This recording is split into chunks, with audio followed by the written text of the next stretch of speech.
Redefinition. So what does that look like for you? When you think about redefinition, it's the action of or process of redefining something again or doing it differently to how it was done originally. I want to talk to you about three things that you can do to redefine yourself. Whether you want to use that personally or professionally, it's really good to understand yourself and be able to redefine to suit the way you want to be, the way you want to live, the way you want to present yourself in the world, not just externally, but even in your family.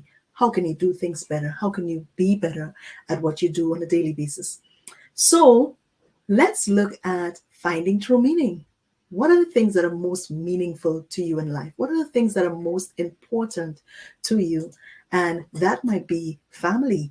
Family is something that I really love. And so if you find that family is something that is very important to you, what can you do to redefine where your family is concerned? How can you prioritize, reorganize things to get the results that you want in your own personal life and as it relates to your loved ones and your family? What about professionally? Maybe you want to cause some redefinition to take place in your business or in some nonprofit or something that you are working in, and you want to just redefine yourself, your whole perspective, what you put into it. What do you want to change about your career? Let's say it's setting goals, right? Think about those areas of your life and really think about how can you truly find meaning? What would it take to really get ahead in doing the things that you know you were created to do? So to cause redefinition to be your reality, I want you to focus on number one, find true meaning. That which is meaningful to you. So let's say, for instance, your spirituality is an area that you need to find true meaning, to find your center, to focus on God, to focus on what you believe in, what you stand for. If you really get to that place where you are focusing on your spiritual growth, you found the true meaning for your existence. That's a key factor in redefinition. Number two, setting goals. If we set goals, then we can attain those goals. But we have to make sure, firstly, that we set those goals in a manner that they are going to represent our core values, our beliefs, our aspirations. And now, because you've already defined what is really meaningful for you, those goals are going to be based on the things that are meaningful to you, the things that you find to be purposeful, the things that you are passionate about, that you love doing. Then when you set those goals, you're going to have to work on accomplishing that. So that's number two. Setting goals helps you in redefinition. Thirdly, letting go of regrets. Yes, letting go of the past, letting go of mistakes, just letting go and allowing yourself to heal, to overcome, to look past the things that have happened and give yourself another chance, a new opportunity to go forward in whatever you're doing, maybe in your professional life, maybe in your personal life, maybe in your relationship, in your health.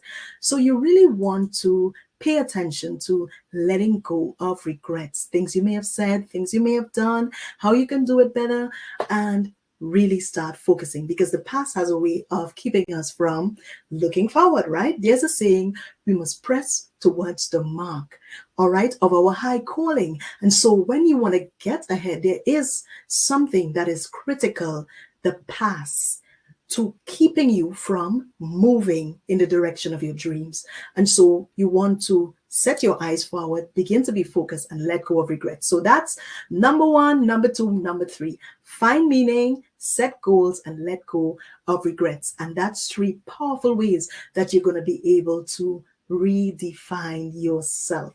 All right. We can even talk about persons may have gone through painful situations in their lives and finding it difficult to redefine because you see yourself as a person who have lost a baby. You see yourself as a person who is unemployed. You see yourself, and we take all those labels, and many times when you think about how you see yourself, it can be painful because you are really labeling yourself based on a past experience, as opposed to defining who you are by your heart, your passion, your beliefs, and all of that.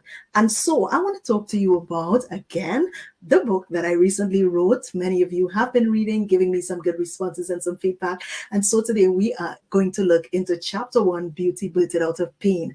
All right. And so there's a quote by Ashki Dubey, and it says, "Healing doesn't mean the pain never existed. It just means that the damage no longer controls our lives." And that's a choice we have to make. We all, once you're human, would have gone through something really painful at some point in your life.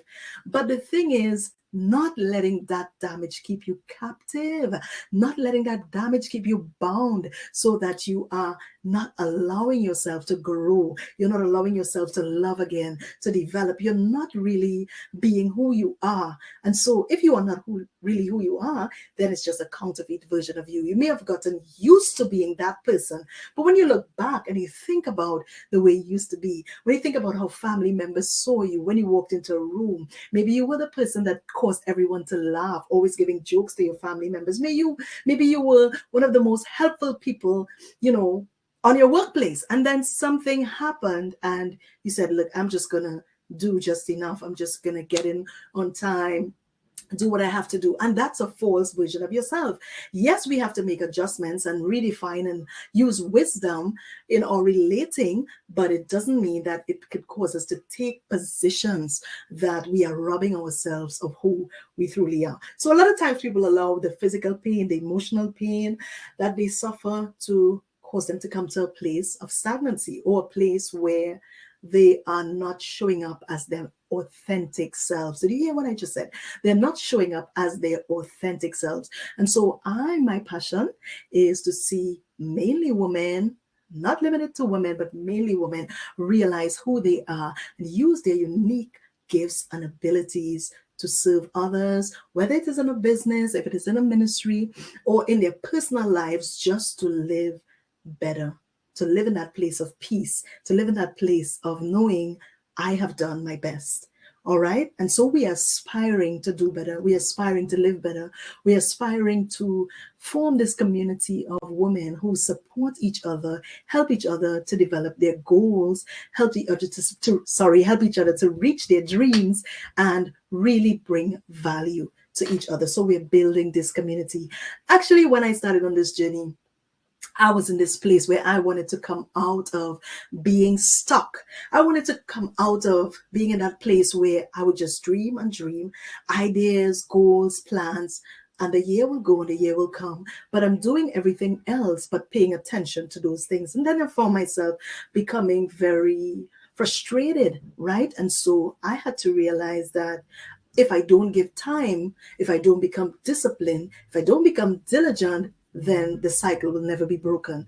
As a result of that, I was able to jump into 3 years of life coaching, speaking, training, writing my first book, and now launching this new business, Ignition Mode Life Solutions. And that is what I'm going to use to allow women from all around the world to be able to communicate and network and build each other up and support each other in a real way. And we are going to do a lot of lovely stuff as well. We're going to help each other. We're going to give to different humanitarian efforts. We're really going to make a big difference together.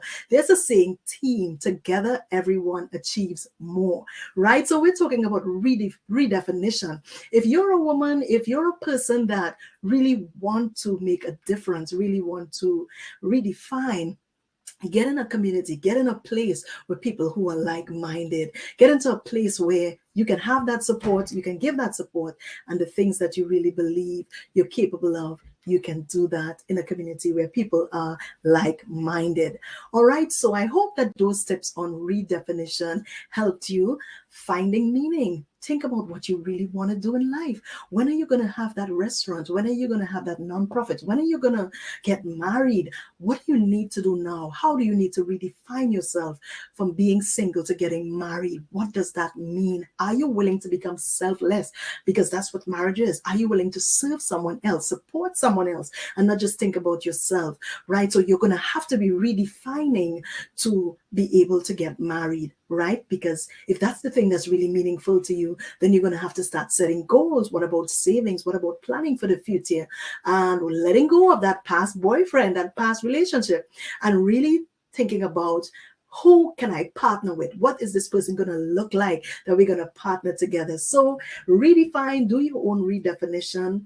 Think about how that would look like for you. And hopefully those 3 tips would have really helped you to be able to go forward in the process of the thing that you really want to do, or the way that you really want to live the rest of your life. All right. So 3, redefining.